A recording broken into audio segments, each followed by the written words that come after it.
una producción de Radio Política. Política en Acción, presenta Charlas de Café con sabor a política.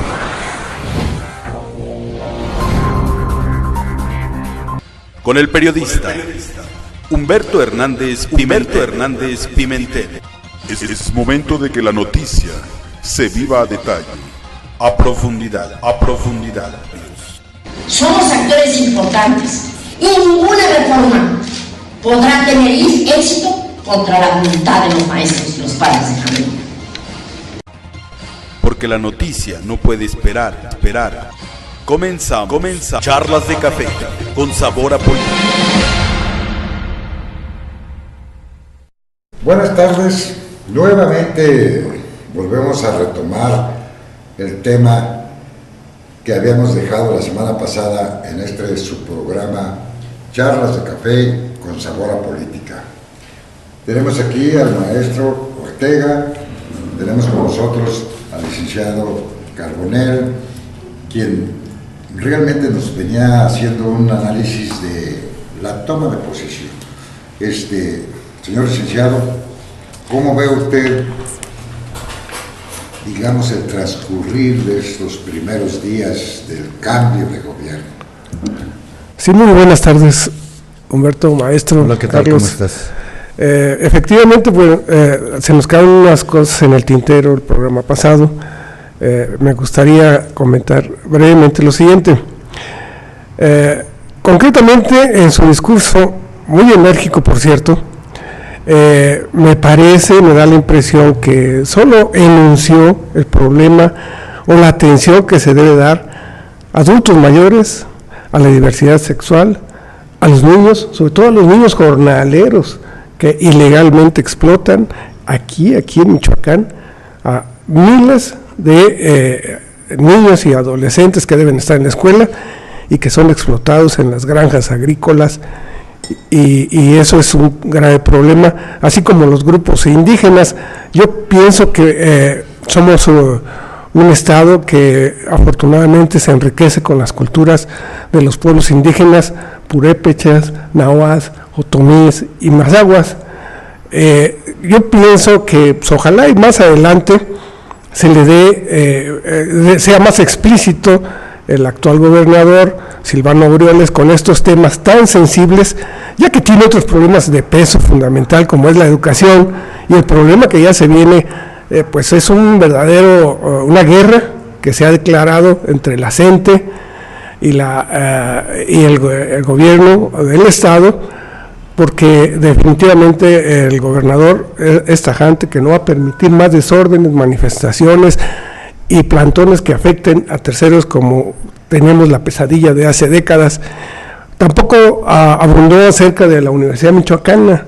Mucho hay que decir de la vinculación que debe haber con los profesionistas egresados, con el campo laboral, con los empresarios, con la planta productiva, en donde pueden encajar muy bien en estas zonas económicas especiales que ha declarado el presidente de la República, Peña Nieto, que se va a desarrollar, hablando de nuestro estado, en Lázaro Cárdenas, otros estados de la costa del Pacífico con gran potencial económico para desarrollar polos de desarrollo, como es Guerrero, como es Oaxaca, Chiapas, y creo que también el puerto de Veracruz, allá por Tuxpan, en donde se habla de una inversión privada, sobre todo en un 80%, de más de 160,000 millones de pesos, y un restante 20% del sector público. Yo tengo entendido que el señor presidente, en ese afán de desarrollar algunas zonas problemáticas, donde precisamente privan una serie de condiciones de atraso, de olvido y de falta de inversión para que se desarrolle. Y yo entiendo que si no se resuelven los problemas de fuentes de trabajo, etcétera, en todas esas zonas, pues la gente, cuando la economía anda en extremos como las que viven esas personas, pues es lógico que haya una inquietud y que además se abone el terreno para toda clase de ilícitos. Pero si hay la intención de hacer en todas esas zonas, el gobierno quiere conminar, según lo hemos estado observando, a todos los industriales, es decir, al capital mexicano e incluso extranjero, pero para que vaya a invertir.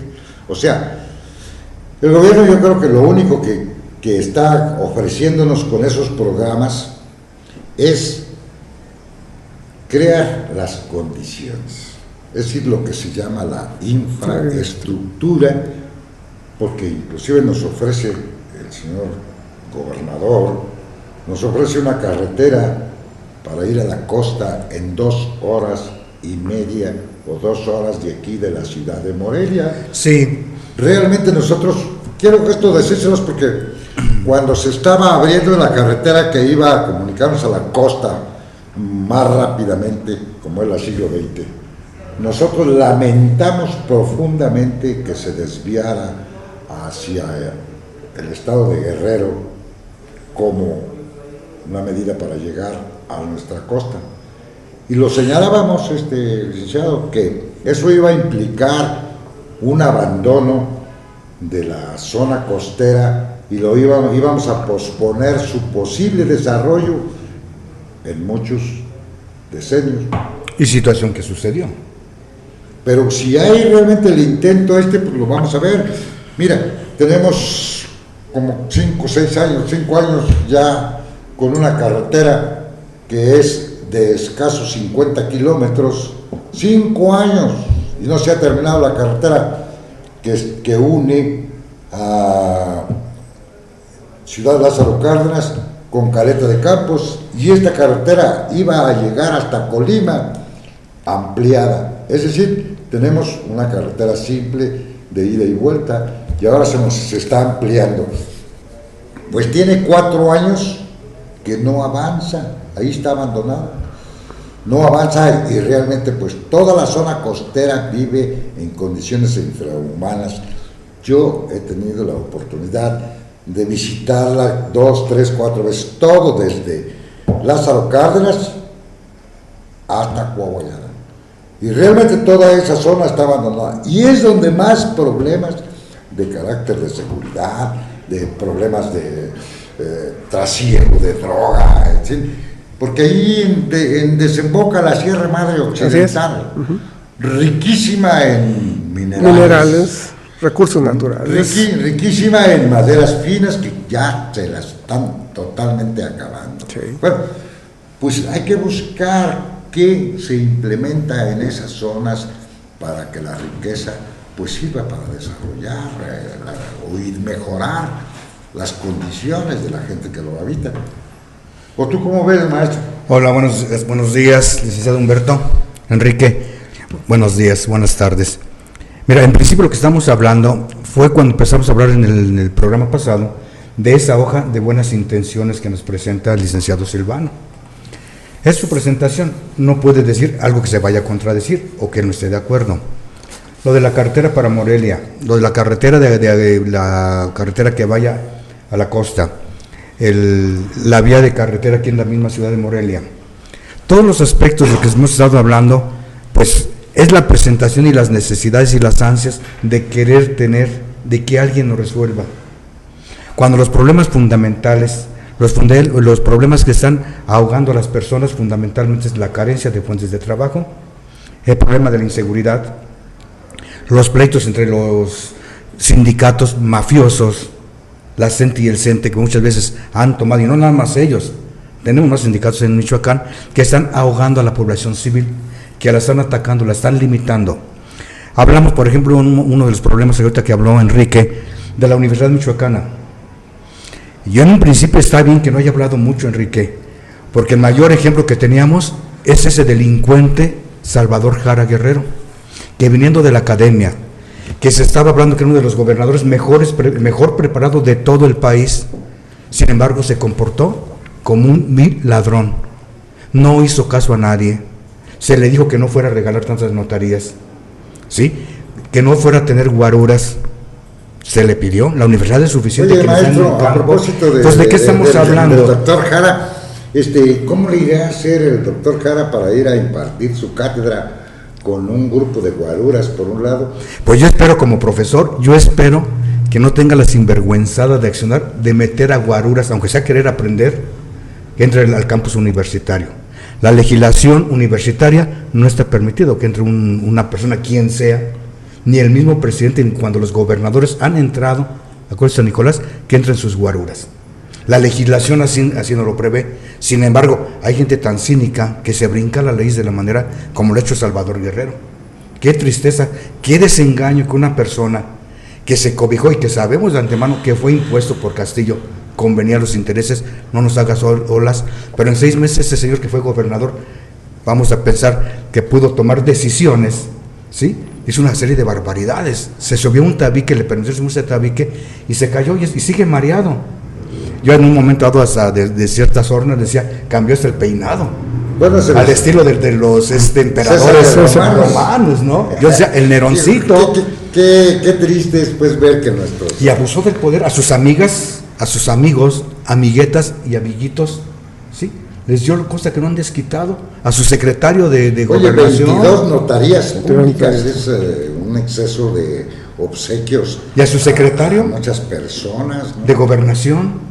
Y al presidente de los notarios, Leonardo Pedraza, a él le ratifica, a su hermano también, cuando un mes antes había dicho que no. En una ocasión me tocó escuchar por allí al presidente de los notarios, muy satisfecho por la nueva ley, donde ya se iba a evitar regular que una regulación adecuada para que los notarios públicos pues demostraran su capacidad, fueran notarías que se alcanzaban mediante un examen de oposición, donde tenían que ser examinados para poderles dar la fe, para que se fueran fedatarios. Pero si vemos que entre la clase política y sus allegados, sus adláteres, se reparten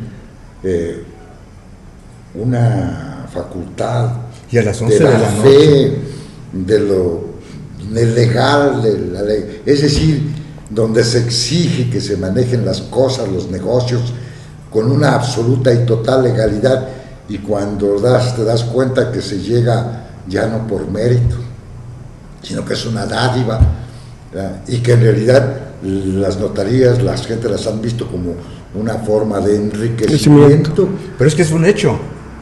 Para eso son las notarías de Michoacán, único estado en el país que se regalan a sus compinches.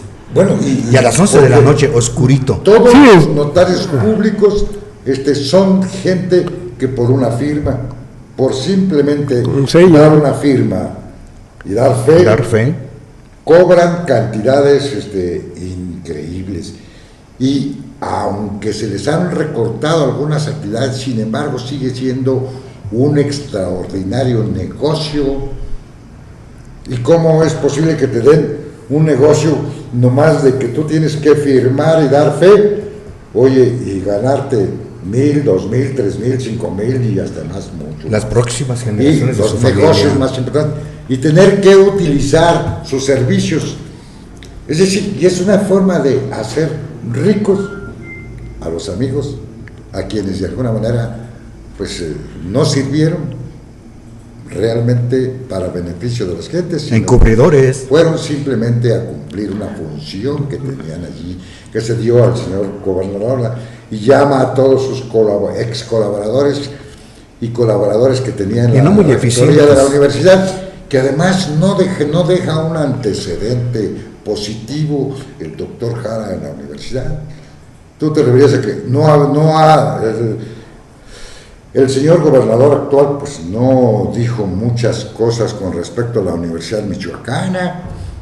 Todavía no hay una relación, una liga de el tipo de profesionistas que está exigiendo el Estado, cuáles son las necesidades reales. Pues hay que capacitar gente en ese sentido, de lo que realmente necesitamos. Sí, debe haber una relación directa, estrecha, entre los programas educativos y la planta productiva y el empleo, para que no tengamos pues abogados, importando gente, ¿sí? Abogados que andan de taxistas, médicos que andan vendiendo medicamentos, etcétera. Queriendo hacer el camino más fácil de periodistas, o terminamos queriendo hacer negocios de esos que charlas de café, venimos a una charla de café. Sí, estar todo el día sentado en el café, escuchando todos los lamentos y los gritos de los compañeros. Es indignante las acciones reprobables que llevó a cabo Jara Guerrero, denigrando su prestigio, el de la propia universidad, nuestra alma mater, después de la Universidad Nacional Autónoma de México como universidad pública, pues se sitúa nuestra alma mater, la Universidad Michoacana. Pero es que tú crees que hubiera llamado a Salvador Jara si no hubiese sido rector de la universidad, que hubiera ocupado cualquier puesto. ¿Tú crees que lo hubieran llamado de ser gobernador suplente como de 3-4 gobernadores atrás? Sí, eso fue un favoritismo, eso fue una acción. Mira, lo mismo pasó en Guerrero. Todavía no se hace el cambio de gobierno en Guerrero. ¿Sí? También de la universidad, el secretario de la universidad de Guerrero, se lo llevan también a ponerlo provisionalmente como gobernador frente al problema que se suscitó en Ayotzinapa. ¿Sí? Y que el gobernador tuvo que renunciar. No se le enjuició, no se le ha pedido al señor gobernador Aguirre que siquiera comparezca para que dé una explicación de lo que aconteció. ¿Dónde estará ese? De lo que aconteció allí. Debería estar en las puertas de la Procuraduría. Pues, la gente por eso está tan decepcionada, porque pues tú cómo vistes la presencia de gente, de todos los exgobernadores michoacanos en el evento de la toma de posesión del señor gobernador, ¿verdad? Y allí estaban aquellos a quienes el pueblo, a quienes la opinión pública señala como los responsables del hundimiento económico del Estado. ¿Sí? Ahora bien, para contestar un poco a tus inquietudes que tienes sobre nuestros pueblos, pues naturales, nuestros naturales, la gente que habita la zona del lago de Pátzcuaro, los náhuatl, los otomís, mazahuas. Otomís y mazahuas, pues realmente a esos pueblos pues no hemos visto en realidad que haya algún intento de sacarlos de su condición, ¿verdad? Pero también hay resistencias, Sí. Hay resistencias a una integración. Es que mire, eso no es de ahora, eso son hechos históricos. Vamos viendo esa gente que era la dueña original de esta tierra, cómo ha sido relegada, humillada, explotada por estos mestizos que, como el Salvador, el rector, ¿sí?, se sienten de alta alcurnia histórica. Entonces esta gente está viendo quién nos ha estado lastimando, quién nos ha ofendido más. Usted ahorita hablaba muy bien, ¿era quién? Estaban los gobernadores, la gente que de una u otra manera, por su incapacidad, por las traiciones a la patria, maladministraron presupuestos, los simpáticos estaban ahí queriendo que todo el mundo les aplaudiese. Ahora, ¿qué mayor desfachatez saber, y se los está diciendo Silvano, las anteriores administraciones fueron incompetentes en el uso y manejo de 31,000 o 36,000 millones de pesos. Bueno, es la danza de los millones. Y vemos, por ejemplo, ahorita el Bronco ayer, licenciado. Oye, llega en su caballazo. Qué interesante la del Bronco, que llega en su caballo, ¿verdad? Y santificado por Solalinde, ¿no? Oye, sí, exactamente. Pero reclamando 100,000 millones de pesos que deben las anteriores administraciones. Y él sí va contra ellos. Es más, se suscitó un hecho tan interesante que ninguna televisora del Estado transmitió su evento, lo transmitió. Es que él no quiere, él ha declarado. No. O lo hizo hasta como una actitud, como suele ser nuestra clase. Vimos una película, ¿no? De cómo Televisa hace y deshace héroes y villanos. Oye, es que él lo advirtió. Mira, nomás imagínate cuando el gobierno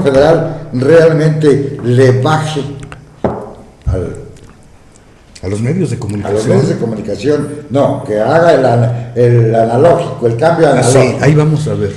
Si A todo el mundo le va a dar una televisión, pero bueno, pues Nosotros la televisión no, no es más que nosotros un no. instrumento para que el amo le diga a la gente qué debe hacer, cómo debe vestir, quién es bueno, quién es malo. ¿No les parece a ustedes algo realmente paradójico? Va a ser una vivencia interesante. Como diríamos, kafkiano. No sé, El absurdo. Que raya en lo absurdo, ¿verdad? De que, y pues, qué magnífico que me van a regalar mi pantalla. Yo espero que a mí también me den una. Yo espero que a mí no. No, pero es interesante para escuchar la voz del amo. ¿Te acuerdas De que todos se modos ponía vamos una a escuchar. bocina y decía que para escuchar la voz del amo estaba un perro allí? Sí, sí, sí. Bueno, Al pareciera RCA. que esa imagen como que se traslada a la triste y lamentable realidad, ¿verdad? Y vamos a estar esperando ahí nada más la voz del amo que nos diga todo a través de los medios de televisión. Uno de aquellos amos. Sí, ya se murió. Yo festejo sobremanera, no tienen ustedes una idea cómo festejo yo el que se hayan abierto estos espacios, como este que estamos ahorita utilizando, y cómo la gente ya está recurriendo más a esto que a la propia televisión. Es decir, ahorita tienen más credibilidad estos medios, como este que estamos usando ahorita. porque hay libertad de expresión. Lo puedes hacer, decir, no tienes por qué quedar bien. Exacto. ¿Por qué no? Porque allí si no... Estamos descarando a las personas. O sea, es una posibilidad de hablar, de charlar, de decir en el momento qué está pasando en la calle. Lo único- No lo que ellos quieren escuchar, ¿eh? Y esperemos que Silvano no salga de piel muy sensible para que esas críticas no las soporte y piense que le estamos diciendo lo que muchos de sus cercanos a lo mejor no le dicen. Así es. Oye, Volviendo- pero realmente todos los planteamientos que tú haces sobre las gentes mayores, pues yo tengo entendido que Silvano va más o menos a seguir cierta tónica establecida por los principios perredistas, de que va a seguir apoyando a las gentes de la tercera edad, que es muy importante que lo haga, porque en realidad, pues como nos están diciendo los analistas, bueno, pues ya somos un país que está creciendo. Somos sesentones, está envejeciendo. Ya estamos envejeciendo mucho el país. Hay demasiadas personas ya que superan los 60 años. O que superamos los 60 años. ¿No? Nosotros ya nos sobrepasamos. Efectivamente, y yo ahí haría un paréntesis con los adultos mayores. Es una cuota federal, un apoyo federal de 550 pesos mensuales que se entregan cada bimestre a aquellos que no tienen el disfrute de una pensión o una jubilación, pero realmente 550 pesos es extremadamente poco, es muy poco para sostener a una persona mayor de edad que ya no puede trabajar, ya no está en condiciones Oye, licenciado, y si hubiese mejor una forma... Es como el salario mínimo. Debe ser, el maestro lo decía muy bien, debe ser el doble, el mínimo, como debería ser el doble la ayuda a los... que va a trabajar por el salario mínimo. ¿Cuántas gentes No, ya no es me referencia. decías tú que existían trabajando por el salario? registrados ante el Seguro Social, Bueno, la Hacienda, es una falsedad, porque son 700,000. todos los que tenemos o tuvimos trabajadores a nuestra disposición, pues te pongo el salario mínimo para pagar lo mínimo en el Seguro Social, para pagar lo mínimo en Infonavit, para pagar lo mínimo aquí y allá, pero ya sabes que te voy a dar otra compensación, a veces 2 hasta 3 veces más del salario. Sí, lo que quieren es no pagar más impuestos, más cuotas al Seguro Social. Todo está pervertido. Tú haces como que Ciertamente. trabajas en las universidades, en los trabajos. Entonces seguimos viviendo en un país de Pero fantasía. son 700,000, quieras o no, son cerca del 1,000,000 de registrados como salario mínimo, que sí los hay, los jornaleros agrícolas. Registrados nada más. Registrados, sí. Reales yo no recuerdo. No, Digo, como comentábamos hace rato, ya nadie trabaja por un salario mínimo. Yo voy a tener que usar a una gente que me ayude para la limpieza y no me viene a trabajar por menos de 150 Así pesos. es, así es. Por menos de 150 pesos no me trabajan.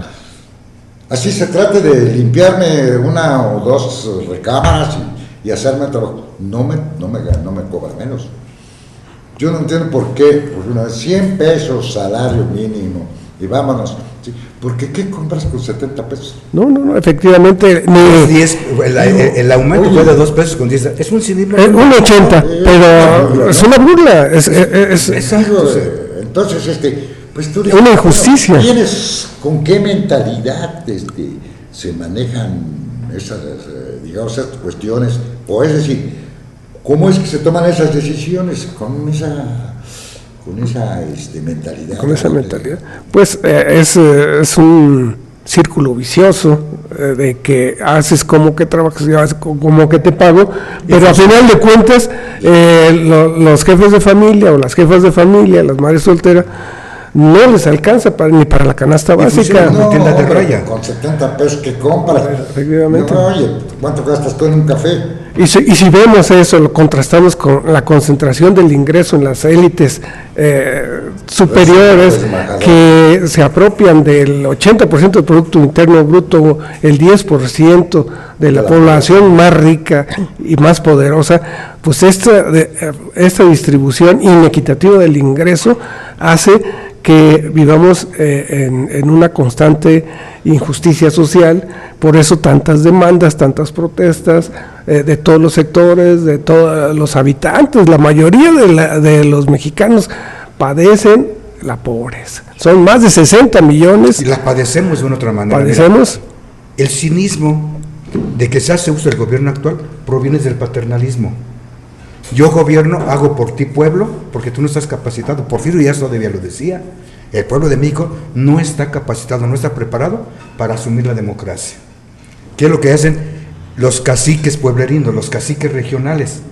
Tú no estás capacitado, yo te voy a dar el dinerito para que vayas a mi tienda de raya. Es una manera de controlar, basado en el abuso, bendecido por la religión católica, que de una otra manera, no te portes mal, no robes porque te vas al infierno, cuando el infierno ya lo están padeciendo aquí. No protestes. No protestes, no me alteres el statu quo donde yo puedo seguir siendo rico, cada día más rico. Y más tranquilo. Y el padecimiento de la población, ¿cuál es? Más soldados al frente, más policías para controlar esa inconformidad de lo que hablas, Enrique. De esos 5,000 militares que están llegando, que empiezan a llegar, efectivos del ejército y policía federal, ¿para qué? Para que haya orden, decías, que se tranquilice la delincuencia. Yo siempre he creído, y discúlpame que te interrumpa, pero yo siempre he dicho que es una verdad, alguien la dijo, y es cierto, el orden es la primera ley del universo. ¿Sí? En todo colectivo, familia, colectivos, hasta de grupos de amigos, de grupos, cuanto más en política,